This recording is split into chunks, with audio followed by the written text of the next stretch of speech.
tu me dis. Vas-y.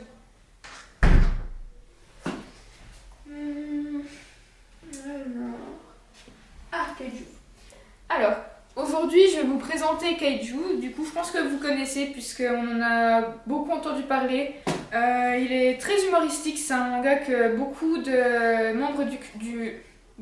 membres du club ont apprécié puisque, en fait, c'est assez dramatique. C'est-à-dire que ça pourrait être apocalyptique puisque dans le monde du livre, il y a des kaiju, donc d'énormes monstres qui apparaissent fréquemment en ville, surtout au Japon, forcément. Et on suit l'histoire du personnage principal qui est en fait un raté qui voulait taper les kaiju, mais comme il n'était pas très doué, il s'est retrouvé à débarrasser les corps. Et sa vie va changer quand il va rencontrer un jeune qui va vouloir entrer dans l'académie pour taper les kaiju. Et à partir de là, ils vont commencer à s'entendre et tout. Sauf qu'un jour, il va y avoir un accident et ils vont se retrouver à l'hôpital. Et dans cet hôpital, on ne sait pas ce que ça fout là, mais il y a une grosse mouche qui va se faire bouffer par le personnage principal, je crois, ou qui va lui foncer dessus. Et il va se transformer en kaiju, quoi. Du coup, il va découvrir son corps de kaiju, puisqu'il ne comprend pas comment ça marche. Il va faire un peu n'importe quoi. Et on va apprendre comment il va évoluer avec ce nouveau corps. Au début, quand j'ai commencé à le lire, je me suis dit, oh, c'est pas très intéressant, ça parle juste de monstres, c'est pas très intéressant. Et au final, j'ai commencé à le lire, au bout de la 5-6e page, j'ai vraiment bien accroché. Et après, il y a plein de rebondissements, j'étais pas prête à ça. Et au final, c'est trop drôle, c'est trop bien et c'est vraiment cool. Alors, comme je vous l'ai dit avant, j'ai beaucoup aimé Kaiju puisque c'est humoristique. D'ailleurs, c'est ce qui plaît à la plupart des personnes qui ont lu. Hein.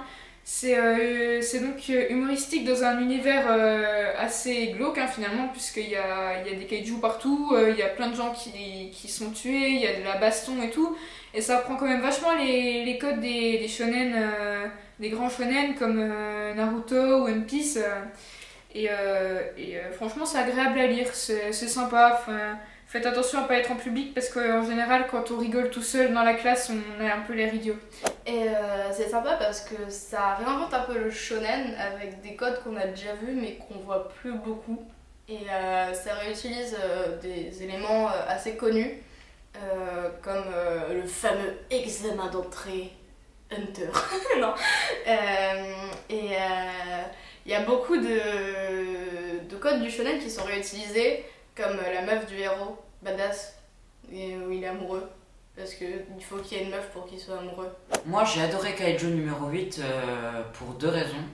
D'abord, certes les Kaiju c'est quelque chose qu'on va pouvoir retrouver pas assez souvent mais qu'on peut facilement retrouver. Mais c'est pas comme les mangas de Kaiju classiques. C'est différent. C'est comme si les anciens mangas Kaiju sont remis au goût du jour. Et la deuxième raison, on a des personnages avec un fort caractère bien marqué et à chaque fois, du coup chaque personnage a sa caractéristique. Et du coup c'est assez reconnaissable. Transition.